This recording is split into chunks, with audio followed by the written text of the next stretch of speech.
Alright, ladies and gentlemen, it's the third video of this Busting Get the Fantastic Friday. I hope this will be the last video I film, but I don't really know.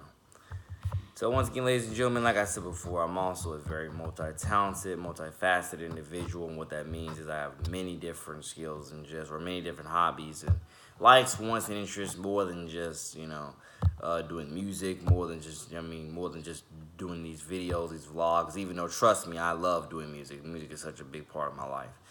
But I still also love, like I said, I love fashion, I love tech, even though at times I can't understand tech. I love fashion, I love tech, I love, I love cooking, I love food, I love a lot of things.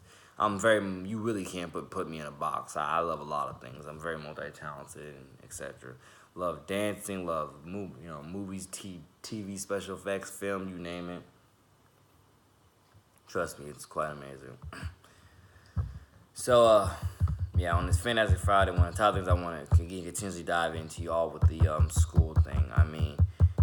Some of y'all probably wonder, why is Nate such a big school advocate when most of us hate school? I'm such a big school advocate because you got to realize the fact being, you got to go to school either way it goes. It's not going away, especially if you're in St. Johns County School District. It ain't going away anytime soon. We have new schools. Not everywhere, but definitely popping up here and there, almost every other school year. So you got new schools. What else do you want? And I want everybody to understand, with that being said, because Duval just passed the half-cent sales tax to try to help improve their schools over the next few years. But I can rest assured, I hope I get to talk to somebody in Duval and let them know, well, somebody of the higher upper echelon, let them know, because I came from DCPS back, that's where I grew up, and now I'm here in St. John's. I've been here for 6 years now. But I hope I can talk to somebody in the upper echelon of their school board and let them know.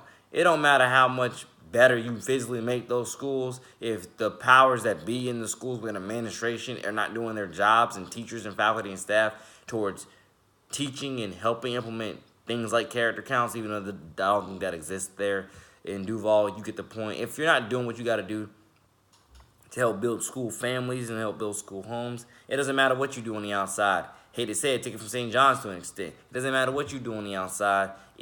People are still going to hate you.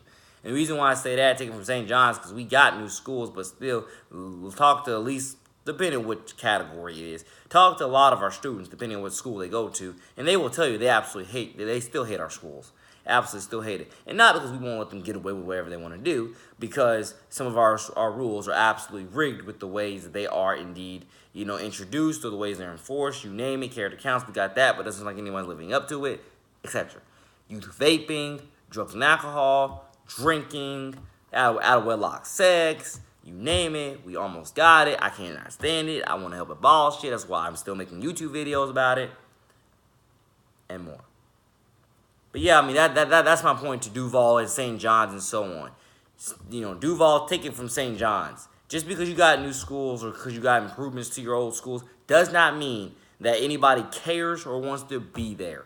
If they're not being treated with love, integrity, honor, and respect. And ladies and gentlemen, that's not entitlement. That's just saying, hey, I'm a human being. Treat me like I want to be treated, with love, character, and respect.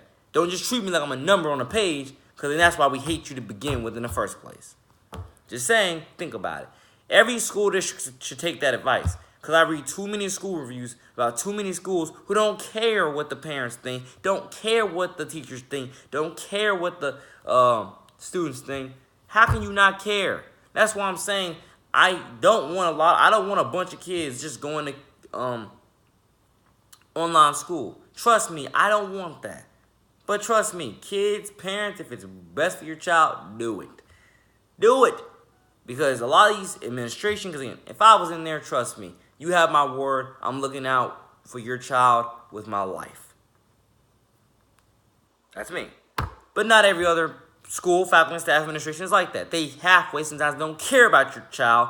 I know that from, again, all the reviews that I've read and I've heard face to face. Ladies and gentlemen, I'm disgusted. You could say ashamed of it, and I wish I could do something more. I don't need to get paid to make these changes. Trust me on this. All parents, anybody watching, I don't need to get paid to make these changes in schools because it's not hard or rocket science to build a school family, to build a school home. You build a school home through building a school family. Capiche? It ain't rocket science. Treat others the way you want to be treated. Why that's such an elementary school phrase, but yet nobody seems to remember once they get to middle school and high school? I don't get it. It's like, it just blows my mind. It's something that, for some odd reason, is pushed down our throats, or at least just taught to us back in elementary school to treat others the way we want to be treated. But for some dumb reason, that's something that almost nobody follows in today's day and age. That's why you have all the crime and corruption and so on and so on and so on everywhere. Not just in schools, in businesses, corporations, and etc. You name it. Much love and respect to everybody. I wish things could be better. I want things to be better. I'm not going to waste my time going to college, get a degree for things to get better when I know that I can make them better for free. I'll work for free on this. I'll get paid other ways. But I'll work for free to make these schools a home and families so kids can feel safe and protected and love to go build a legacy. That's what I want all these kids to be so much encouraged to do. Take whatever opportunity you're in, whatever school you're in, take it and build a legacy. Don't just be there to be another person. Unless, again, you don't have an outgoing personality, then that makes sense. But if you have an outgoing personality, don't just be there to be there. If you have an outgoing personality, help lift everybody up and own it. If you don't have an outgoing personality, you can build a legacy in other type of ways. It all depends on who you are and what you want at the end of the day. Checkpoint. And it's not to say I won't go to college. I'll go to college. I just don't care to do it now. I'd rather just keep on building my fan base up as organically as I can. Keep promoting my brands and just keep owning it through travel and communication and etc. You know, because I really want to help heal so many ills within our society, predominantly with homelessness and then with youth epidemic and then etc. etc. I want to help in all this stuff. It's not rocket science to end it, but it does take hard work, effort, and dedication to end it. And that's one of the top things I want everybody to understand. It does take hard work, effort, and dedication to end it. You got to start somewhere, and you got to start now. Please, start today. Start now. You have to do something. Checkpoint. I don't know why I'm saying that.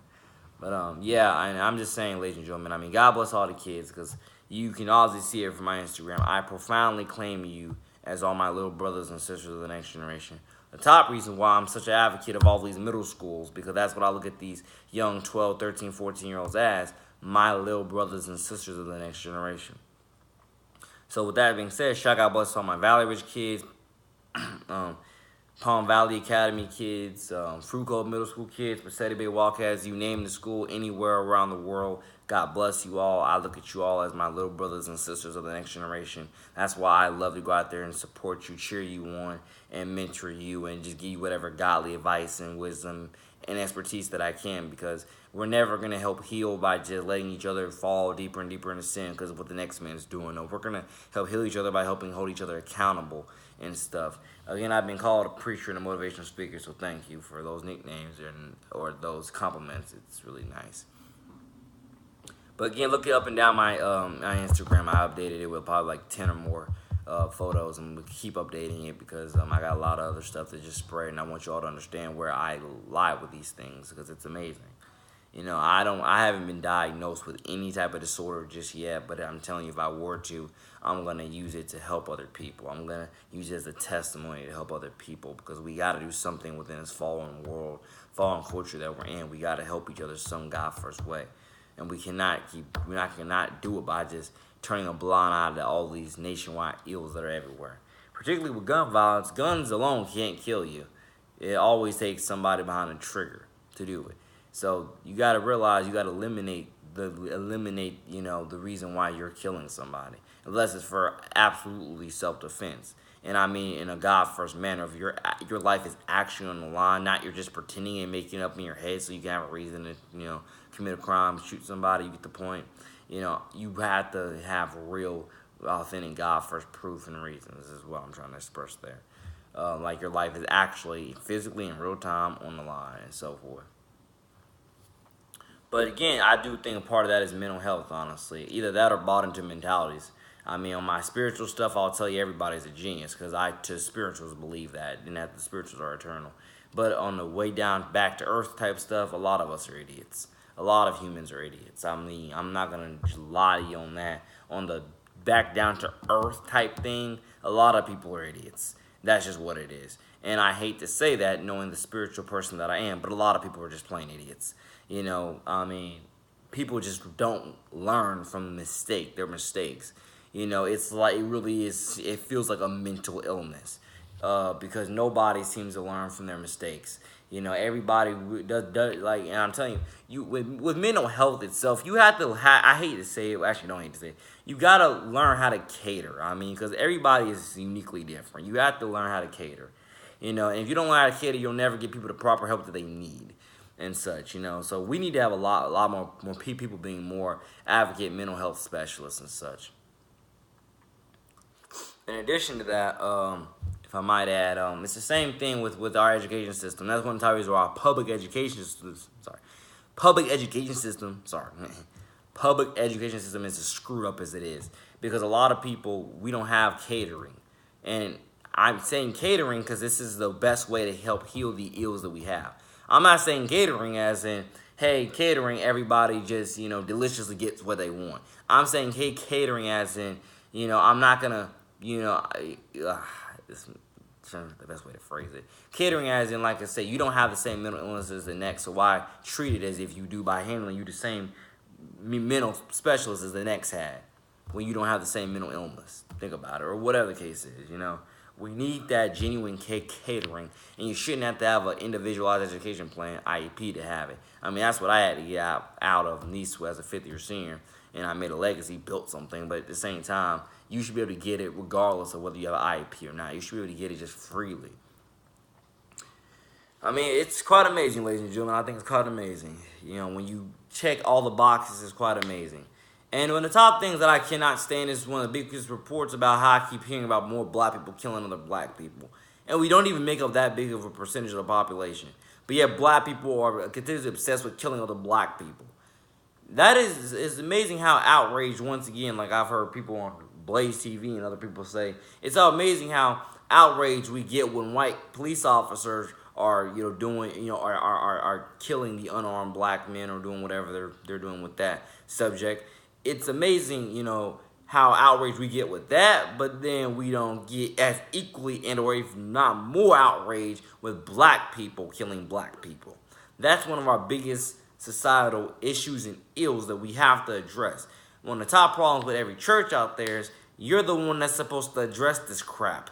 And the reason why I say that is because the reason why we keep losing, at this crap as a society, as a culture, as a community every day, because we're waiting for people at the top of our local governments or our national government. We're waiting for those people to help heal us from these ills when these ills are gonna, again, like they've said before, the real change is not gonna come from the top down, it's gonna come from the down up. So why can't people wake up and realize, hey, we have to start helping each other love thy neighbor as thyself in order to help heal these social ills and much more. Because that's why I say the churches, you are a strong part of that because you're supposed to be going out there and being missionaries. I can't tell you how many missionary Baptist churches, I swear to God, I feel like I've seen around, certain cities, but I swear to God, nothing's changing. I mean, God bless the state of Mississippi because I've been there a lot of times. I got family over there. But you'd be amazed how many missionary Baptist churches I see around that city. Or not that city, that state. I see so many missionary Baptist churches around that state. But yet, for some reason, once again, even though this kind of doesn't tie into it, their education is poor, completely poor. Mississippi is ranked one of the worst with education. And you can barely find any school reviews in the state of Mississippi, which is another ill.